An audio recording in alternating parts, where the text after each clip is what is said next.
In the heart of Nabari, a village untouched by time, stood a baobab tree unlike any other. Towering and ancient, it rose from the earth like the spine of the ancestors themselves. Its bark was rough, gnarled with centuries of secrets, and its massive roots stretched deep beneath the land like tendrils into the spiritual world. The villagers called it Nyamejua, the tree of God. They believed it could hear your heart and whisper your name even before you arrived. Elders told stories of how the baobab had once called out the name of a newborn long before the mother gave birth. They said it had warned of famine, foreseen betrayal, and revealed thieves hiding in the shadows. To those who respected it, it was a guardian, but to those who dared defy it, it was a curse. One day, a proud and defiant warrior named Bako arrived from a neighboring land. He had heard of the tree's so-called powers and laughed at the villagers' reverence. "Trees do not speak. The gods do not hide in bark," he scoffed, tossing aside his spear with arrogance. He was young, strong, and full of the fire of conquest. He had fought in many battles and feared no spirit, no god, and certainly no tree. That evening, while the village prepared for a moonlit festival, Bako wandered toward the baobab. Alone, the wind had stilled, and even the insects had fallen quiet, as though holding their breath.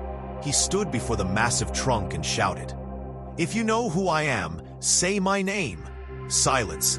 He smirked. "Thought so," he muttered.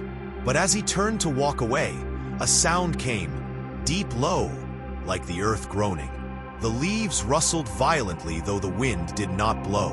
And then, in a voice that echoed through the ground, "Bakeo!" He froze. The voice continued, like distant thunder. "You have no home. You seek glory, not wisdom. You shall fall when no one remembers your name." Terrified now, Bako ran. He did not sleep that night. The next day, he challenged the elders. "That tree is cursed. Burn it down, and free yourselves from fear." The village was horrified. No one had ever dared to harm Nyamejua, but Bako was already in motion. That night, with fire in hand, he approached the tree. As the flames licked the bark, the ground trembled. Screams echoed not from the village, but from the tree itself. And then silence.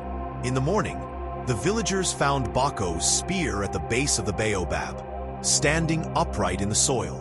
But Bako himself was gone. Not a footprint, not a breath of him remained.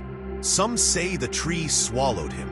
Others say he walks the earth, forgotten, a name without a legacy. From that day forward, the baobab never spoke again. But no one dared approach it without whispering thanks.